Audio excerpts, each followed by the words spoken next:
Hey guys, just wanted to make a quick video and show you how to change the battery on your Sega Genesis and Super Nintendo cartridges. It's not going to be nothing that complicated, and you can never have too many of these videos. It's always good to, for some of them to pop up that can be more clear than others. Before we begin, let me show you the things I have. Of course, here I have the battery replacements. So you can see they already have the metal tabs on them, which makes things a whole much easier. And then I have this battery lithium holder, which I'll be adding to the Super Nintendo cartridge. You can't really add this one on the Sega Genesis because it's too thin in there to insert one of these. Next thing over here, I have my soldering braid, which is optional but recommended. Soldering flux, optional but highly recommended. My sponge for my soldering iron, solder, and of course the soldering iron itself. Regarding the soldering iron, when it comes to changing batteries, you want to make sure you have a quality one that really heats up. The one I have here, if you can see, is a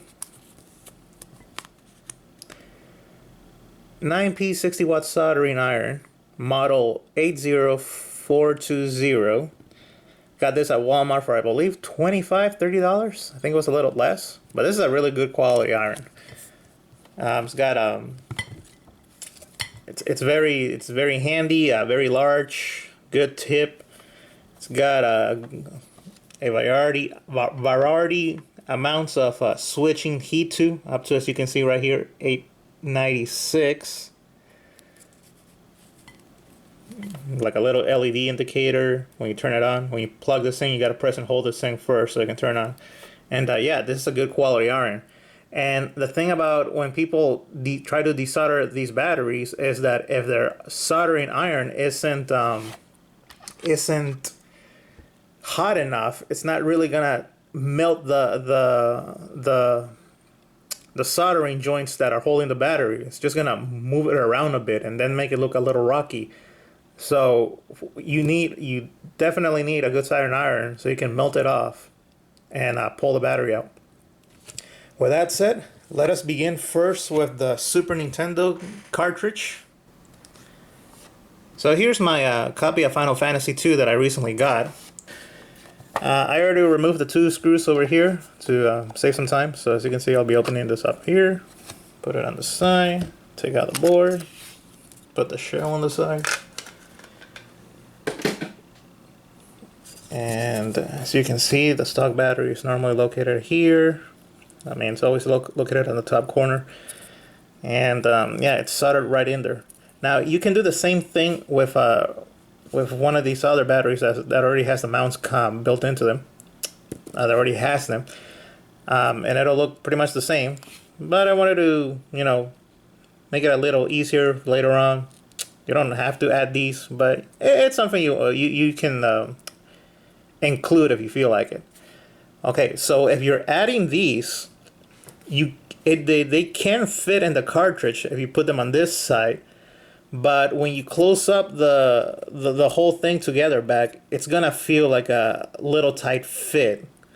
Like your Super Nintendo shell is gonna be popping up a little because you can see the width on this thing is a little bit high on it. So like I said, you could put it here, but I advise to put it in the back instead, because putting it back here has plenty of room to close back your Super Nintendo game without it feeling like it's gonna pop out a little. So yeah, highly advise do it from the back here. Okay. With that said, let us desolder this thing. So first thing I'm gonna do, get my solder flux. I'm gonna be trying to make more videos, so stay with me.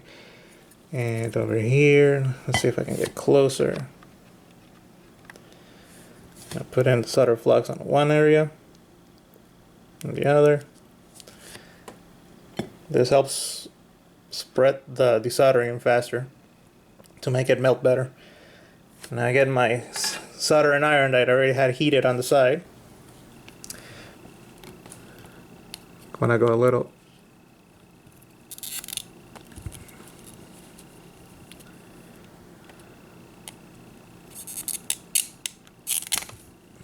That's one. And then we can just pull the other. There we go. With your soldering braid and you know, soldering iron, you're able to desolder the, if the holes aren't there already, you're able to you know, take out the old solder to make them visible again. After you do that, you wanna clean that up.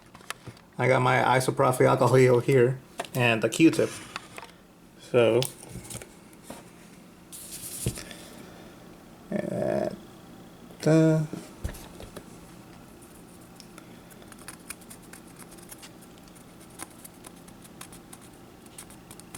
okay. So one thing to mention here, as you can see, you can clearly see the holes are visible. That's why soldering braid is pretty good for these kind of things. But it's like I said earlier, it's not gonna heat up with the soldering braid unless you have a good quality soldering iron. I cannot express that enough. Anyways, so here it is. You can see that both holes. And one thing to mention is you wanna be careful where you insert your battery, positive and negative. The easiest way to know that is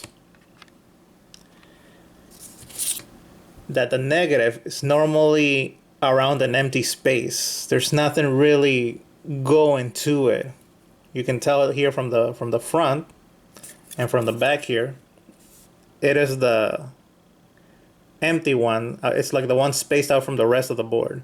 As you can see in here, there's one trace coming to this joint, follow over there. So usually the positive hole is the one that has a trace going to it, and the negative is just by itself.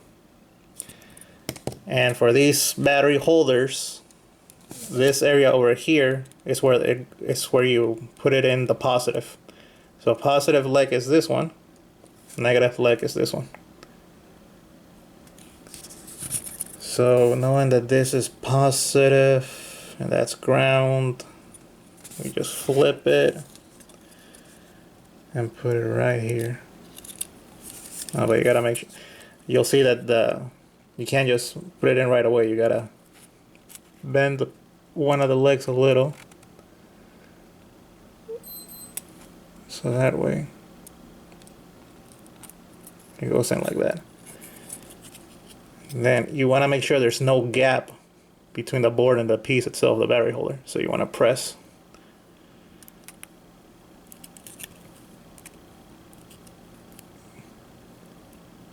You want to make sure, yeah, it looks like that.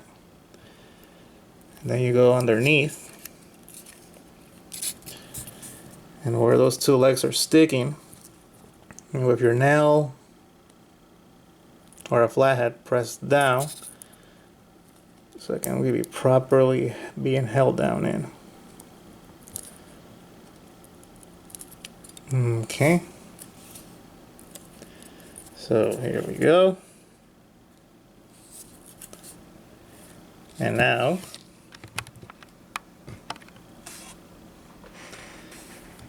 little solder flux, little solder flux.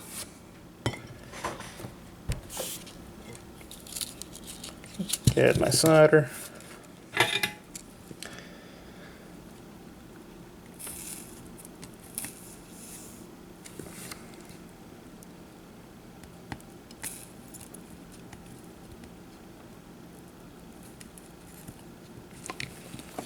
Okay, and from this point I want to spread it like butter.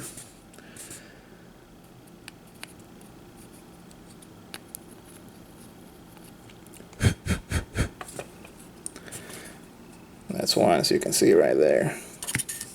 Let me get a little more.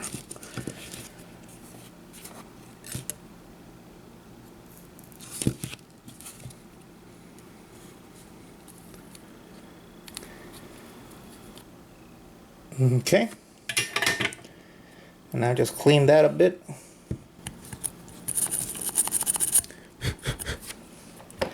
Okay, so here we go. That's the new battery holder fully inserted. And now I can go ahead and get my battery replacement. As you can see right here, it's simple as boom. And there you go. And now your memory can go on and live for many more years. That is how you put one of these guys inside. And yeah, just look at that.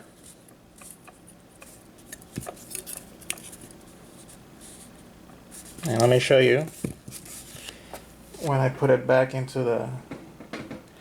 Another thing I normally do on the side, that this is also optional. Where is it?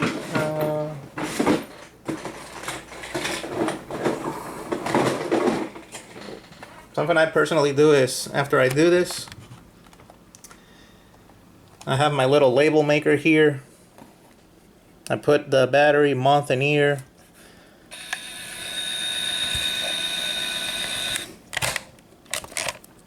And I personally like to put one of these inside the shell of the Super Nintendo game.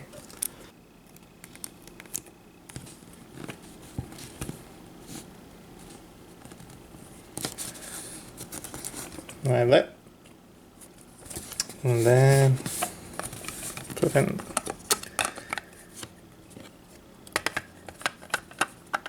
And yep, there we go. So you can see it is not fighting back to be pushed out. The thing is fully in there, and this is a snug fit. So yeah, highly advise you put the battery holder on the back instead of the front. It's not popping out, no gapping, nothing. So yeah, that one's good to go.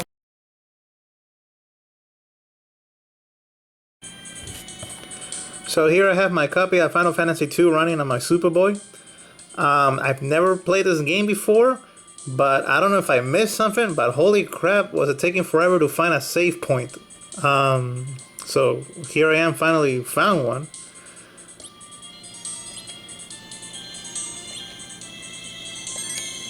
Okay, so that's safe. Now, okay, so let us turn on the system again.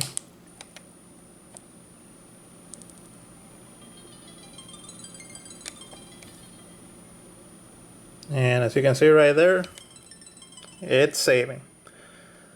So that's the Super Nintendo. Battery completed successfully.